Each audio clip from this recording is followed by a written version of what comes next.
নমস্কার, কেমন আছো সবাই? আমি সঞ্চিতা চলে এলাম নতুন একটা ভিডিওর সাথে। আজকে হলো শনিবার, তো বড়মশাই গিয়েছিল কাজে, তো ফিরে পড়েছে আর দুজনে মিলে যাচ্ছে এখন বাজারেও যাব আর জলও ভরবো, মানে দুটো ডামে জল আনতে হবে। আমাদের এখানে তো আমরা কেনা জল খাই, তো সেটাই আর কি আনতে যেতে হবে। তো দুজনে মিলেই বেরিয়ে পড়েছি। আর অনেক দিন পর, প্রায় ধরো তোমার 2 সপ্তাহ পরে আমরা যাচ্ছি বাজারে, কারণ আমরা বাড়িতে ছিলাম না, গিয়েছিলাম দেশের বাড়ি। ওখানে কিছু কাজ ছিল, যার জন্য অনেক দিনই প্রায় থাকতে হয়েছে। আর নাকটা সরসর করছে জানো তো, এখানে এসে না আবার একটু সর্দি সর্দি মতো হয়ে গেছে, মানে হচ্ছে আর কি, সিগন্যাল দিচ্ছে। তো দেখো এখানে কিন্তু বড়মশাই গাড়ি বের করে নিয়েছে আর আমরা কিন্তু চলে যাব গাড়ি করে, হুশ করে। আর ডামগুলোও সামনে নিয়ে নিয়েছে। তো স্কুটি হলে কি হয় বলো তো, অনেক কিছু সুবিধা আছে। যেমন ধরো তোমার সামনেতে অনেক কিছু মালপত্র নিয়ে আসা যায়, তাই না? তো এখন আমরা রাস্তায় বেরিয়ে পড়েছি আর অনেক দিন পর তো বেশ ভালোও লাগছে। বাজারঘাট তো আমাদের দেশের দিকে অতটা কাছে পিঠে নয়, অনেকটাই দূরে দূরে যেতে হয়, যার জন্য সব সময় বরের সাথে যাওয়াও হয়নি, বাড়িতেই ছিলাম। তো তাই এখন তো কলকাতায় এসে গেছি, এখন একটুখানি ঘুরছি, বেশ ভালোই লাগছে। আর সন্ধ্যাবেলা বেরিয়েছি তো বাজার করতে। আর আজকে কিন্তু আমাদের এখানে হাটবার আছে, তো তাই জন্য আর কি বেরোনো, আরও বেরিয়েছি এই কারণে যে আজকে হাট আছে।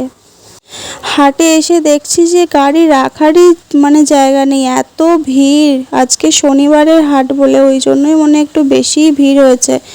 আর দেখো এখানে কিন্তু অনেক রকমের দোকান আছে, তুমি যা চাইবে তাই পাবে এখানে। আর মাছগুলো দেখেছো কত সুন্দর আর কত বড় বড়।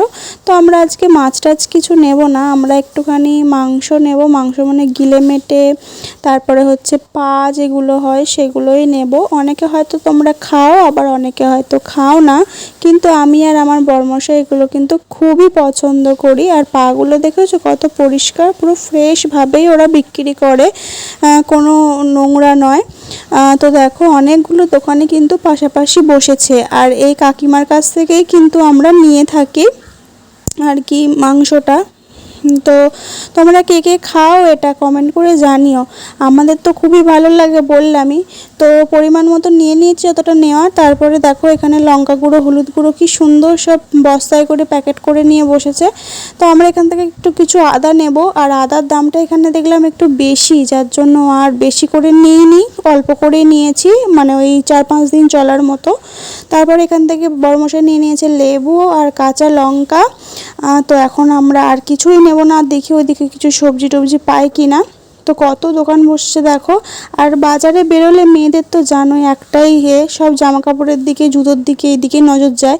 তো বাড়ি কিন্তু আমরা চলে এসেছি, বাড়ি ফিরে কি কি বাজার করেছি দেখো তোমাদের সাথে শেয়ার করি। এখানে কিন্তু অনেক রকমেরই বাজার করা হয়েছে, টুকটুক করে কিছু সবজিপাতি নেওয়া হয়েছে। তারপরে এখানে দেখো লেবু নিয়েছি, এখানে কাঁচা লঙ্কা, আদা, মাংস, আর নেওয়া হয়েছে 1 ছড়া কলা। আর কি নিলাম, আর কাঁকরোল নিয়েছি, উচ্ছে নিয়েছি, আর নিয়েছি ভেন্ডি, আর আছে বরবটি। তো এইগুলোই নেওয়া হয়েছে, আর কিছু নেওয়া হয়নি। এগুলোই আমাদের এখন ভালো মতো 1 সপ্তাহ হয়ে যাবে, প্রত্যেক দিনের রান্নার সব জোগাড় হয়ে গেল।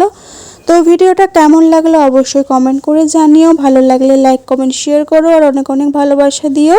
আর যারা ফেসবুক থেকে দেখছো ফেসবুকটাকে ফলো করে দিও। এই দেখো এখানে কাঁকরোলগুলো দেখেছো কত সুন্দর, আর এর মধ্যে কিন্তু বরবটি আর ঢ্যাঁড়স আছে, আর এটা উচ্ছে। আর কলাটা তো দেখলেই, কলাটা কিন্তু খুবই ফ্রেশ ছিল। আর কলাটার গল্প বলি, কলাটা নেওয়ার জন্য মানে টাকা খুচরো করার জন্য কলাটাকে নিতে হয়েছে আমাদের। তো যাই হোক ভালোই হয়েছে, কলাটা খুবই সুন্দর, ঠাকুরকেও দেবো, নিজেরাও খাবো। আর এখানে কাঁচা লঙ্কা আর আদা, আর এটাতে মাংস আছে, মাংসটা আর খুললে দেখাচ্ছি না কারণ অনেকগুলো প্লাস্টিকের মধ্যে মোড়া আছে। তো চলো ভিডিওটা আজকে এটুকুই, টাটা, সবাই সুস্থ থেকো, ভালো থেকো।